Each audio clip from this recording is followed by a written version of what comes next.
دوستو، پاکستان کی سیاست میں ایک نئی اور انتہائی اہم سیاسی ڈیولپمنٹ سامنے آ رہی ہے۔ ایک طرف یہ خبریں ہیں کہ جمعیت علماء اسلام اور پاکستان تحریک انصاف کے درمیان جس ریٹن ایگریمنٹ پر کافی عرصے سے بات ہو رہی تھی وہ اب تقریباً فائنل سٹیج میں پہنچ چکا ہے، جبکہ دوسری طرف کچھ ایسی پوائنٹس بھی موجود ہیں جن پر ابھی ڈیفرنس برقرار ہے، یعنی دونوں جماعتیں ایک دوسرے کے قریب ضرور آ رہی ہے، لیکن مکمل ایگریمنٹ ابھی چند اہم معاملات پر اتفاق رائے کا منتظر ہے۔ اگر یہ تحریری معاہدہ فائنل ہو جاتا ہے تو آنے والے دنوں میں پاکستان کی سیاست میں اس کا بہت بڑا امپیکٹ ہو سکتا ہے۔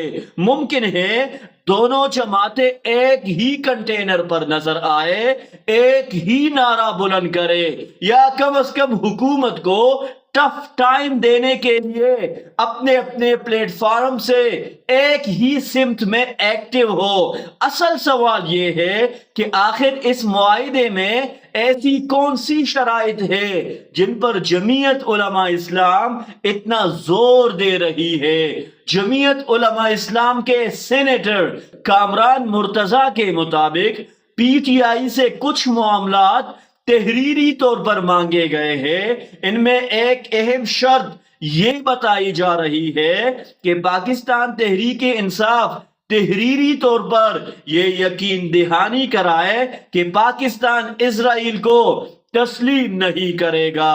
مستقبل میں اگر دونوں جماعتیں اقتدار میں آتی ہے یا کسی مشترکہ حکومت کا کوئی سناریو بنتا ہے، تب بھی اس پالیسی میں کوئی تبدیلی نہیں کی جائے گی۔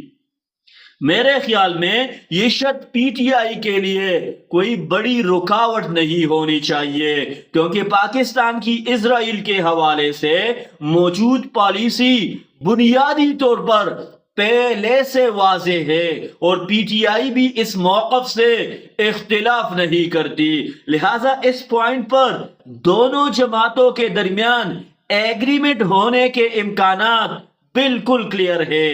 دوسرا اور زیادہ حساس معاملہ قادیانیوں کے حوالے سے پاکستان کے موجودہ آئینی اور قانونی سٹیٹس کا ہے۔ جمعیت علماء اسلام چاہتی ہے کہ پی ٹی آئی تحریری طور پر یہ یقین دہانی کرائے کہ مستقبل میں اگر دونوں جماعتیں اقتدار میں آتی ہے تو پاکستان میں قادیانیوں کو غیر مسلم قرار دینے والی موجودہ آئینی اور قانونی فریم ورک کو تبدیل یا کمزور نہیں کیا جائے گا۔ یہاں جمعیت کا بنیادی کنسرن یہ ہے کہ کہیں مستقبل میں انٹرنیشنل پریشر کے تحت اس معاملے کو دوبارہ نہ کھولا جائے۔ جمعیت کے اس خدشے کی ایک وجہ ماضی کا ایک واقعہ بھی ہے۔ خان کی حکومت کے ابتدائی دنوں میں کابینہ کے حوالے سے ایک نام سامنے آیا تھا جس پر بعد میں یہ اعتراض اٹھایا کہ وہ قادیانی پس منظر سے تعلق رکھتے ہیں۔ جب پبلک پریشر بلڈ ہوا تو پی ٹی آئی حکومت نے اس معاملے پر اپنا فیصلہ تبدیل کیا اور متعلقہ شخص کو کابینہ میں شامل نہیں کیا گیا۔ یہی ماضی کا تجربہ شاید جمعیت کو یہ سوچنے پر مجبور کر رہا ہے کہ اگر آج ہم پی ٹی آئی کے ساتھ سیاسی جدوجہد میں شامل ہوتے ہیں تو کل اقتدار میں آنے کے بعد پالیسی کے حوالے سے کوئی اختلاف پیدا نہ ہو۔ اس لیے جمعیت نے اپنی ریڈ لائن پہلے ہی واضح کرنا شروع کر دی ہے۔ لیکن یہاں ایک بہت اہم سوال پیدا ہوتا ہے، کیا جمعیت علماء اسلام نے یہی شرائط پاکستان پیپلز پارٹی اور مسلم لیگ نون کے ساتھ بھی رکھی تھی؟ کیونکہ ماضی میں مولانا فضل الرحمان اور ان کی جماعت پی ڈی ایم کا حصہ رہی اور پی ڈی ایم نے مل کر خان کی حکومت کے خلاف سیاسی تحریک چلائی۔ اگر ان جماعتوں کے ساتھ اتحاد میں ایسی تحریری شرائط ضروری نہیں تھی تو پھر پی ٹی آئی کے ساتھ ریٹن ایگریمنٹ کی ضرورت کیوں محسوس ہو رہی ہے؟ اس کا ایک جواب سیاسی پرسپشن میں چھپا ہوا ہے۔ مولانا فضل الرحمان اور پی ٹی آئی کے درمیان ماضی میں شدید نظریاتی اور سیاسی اختلاف رہا ہے، خاص طور پر مولانا کی طرف سے خان اور پی ٹی آئی پر جو سخت الزامات اور تنقید کی گئی۔ اس کے بعد آج اگر دونوں جماعتیں ایک ساتھ آتی ہے تو مولانا کے لیے اپنے کارکنوں، علماء اور ووٹر کو ایک واضح وضاحت دینا ضروری ہے۔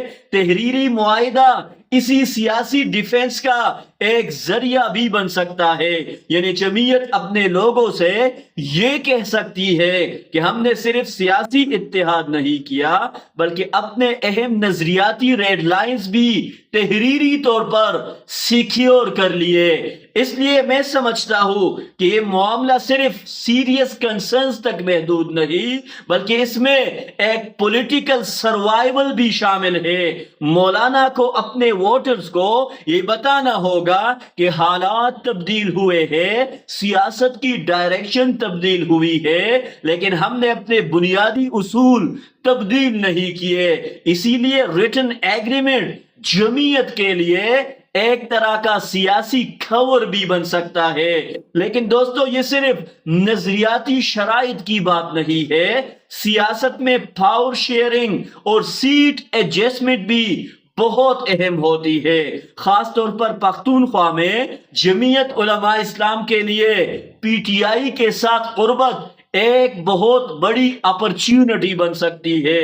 حقیقت یہ ہے کہ پختونخوا میں پی ٹی آئی کا ووٹ بینک بہت مضبوط ہے اور صوبائی اور قومی اسمبلی کی بڑی تعداد میں نشستیں پی ٹی آئی کے حصے میں آتی رہی ہے۔ دوسری طرف جمعیت کی موجودہ پارلیمانی پوزیشن ماضی کے مقابلے میں کافی کمزور ہے، لہٰذا اگر دونوں جماعتوں کے درمیان سیٹ ایڈجسٹمنٹ ہوتی ہے تو یہ جمعیت کے لیے ایک بڑا سیاسی فائدہ بن سکتا ہے۔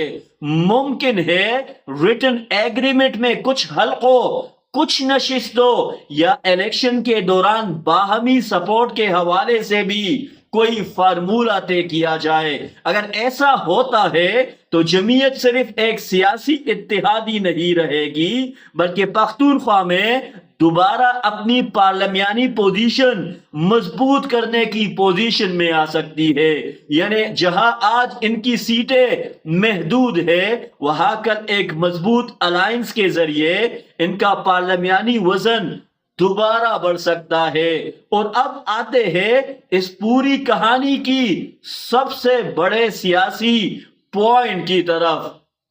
مولانا فضل الرحمان کے سامنے آج ایک بہت بڑا پولیٹیکل چیلنج بھی موجود ہے اور شاید ایک بہت بڑی اپرچونٹی بھی، کیونکہ پاکستان کی سیاست میں ان کے بارے میں ایک مضبوط پرسیپشن موجود ہے کہ انہوں نے پی ڈی ایم کی قیادت کرتے ہوئے عمران خان کی حکومت ختم کرنے میں نہایت ہی اہم کردار ادا کیا تھا۔ اس کے بعد مسلم لیگ نون، پیپلز پارٹی اور دیگر جماعتوں پر مشتمل موجودہ سیاسی سیٹ اپ وجود میں آیا۔ آج اگر عوام اس موجودہ حکومت کی کارکردگی سے مطمئن نہیں تو اس کا سیاسی بوجھ ان لوگوں پر بھی آتا ہے جنہوں نے اس سیٹ اپ کے قیام میں کردار ادا کیا تھا۔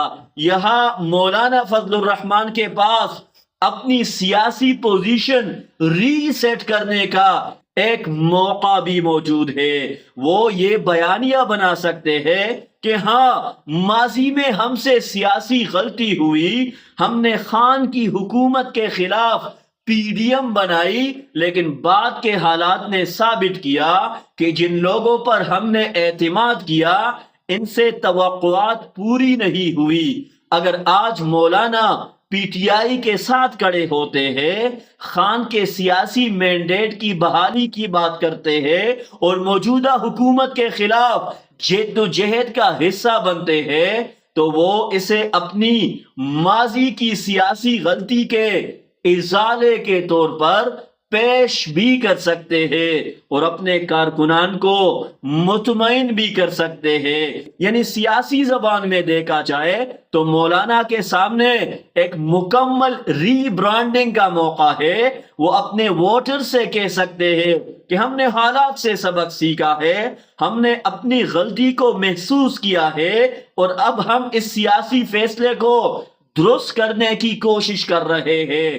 جس عمران خان کی حکومت کو ختم کرنے میں ہم نے کردار ادا کیا تھا, آج اگر ہمیں لگتا ہے کہ اس کا مینڈیٹ واپس آنا چاہیے تو ہم اس مقصد کے لیے سیاسی جد و جہد کریں گے. لیکن یہاں ایک بات بہت واضح ہے, پی ٹی آئی اور جمعیت علماء اسلام کا قریب آنا صرف دو جماعتوں کا اتحاد نہیں ہوگا بلکہ پاکستان کی موجودہ پولیٹیکل الائنمنٹ کو کافی حد تک تبدیل کر سکتا ہے. ایک طرف پی ٹی آئی کا بڑا ووٹ بینک, دوسری طرف جمعیت کا مذہبی اور روایتی سیاسی نیٹ ورک اور درمیان میں مولانا فضل الرحمان کی پارلیمانی اور سیاسی تجربہ کاری. اگر یہ تینوں چیزیں ایک سمت میں آ جاتی ہے تو حکومت کے لیے آنے والے دن یقیناً آسان نہیں ہوں گے. اب دیکھنا یہ ہے کہ یہ ریٹن ایگریمنٹ صرف ایک کاغذی معاہدہ بنتا ہے یا واقعی ایک نئے سیاسی الائنس کی بنیاد رکھتا ہے. کیا اسرائیل اور مذہبی معاملات پر دونوں جماعتیں مکمل اتفاق کر لے گی؟ کیا سیٹ ایڈجسٹمنٹ کا کوئی فارمولہ سامنے آئے گا؟ اور سب سے بڑھ کر کیا مولانا فضل الرحمان اپنے ماضی کے سیاسی فیصلوں کا ازالہ کرنے کے لیے واقعی پی ٹی آئی کے ساتھ عملی طور پر کڑے ہوں گے؟ اگر یہ سب کچھ حقیقت بن جاتا ہے تو پھر پاکستان کی سیاست میں صرف حکومت اور اپوزیشن کا مقابلہ نہیں ہوگا بلکہ ایک نئی پولیٹیکل صف بندی سامنے آ سکتی ہے, اور شاید آنے والے الیکشن سے پہلے یہی صف بندی سب سے بڑی سیاسی کہانی بن جائے.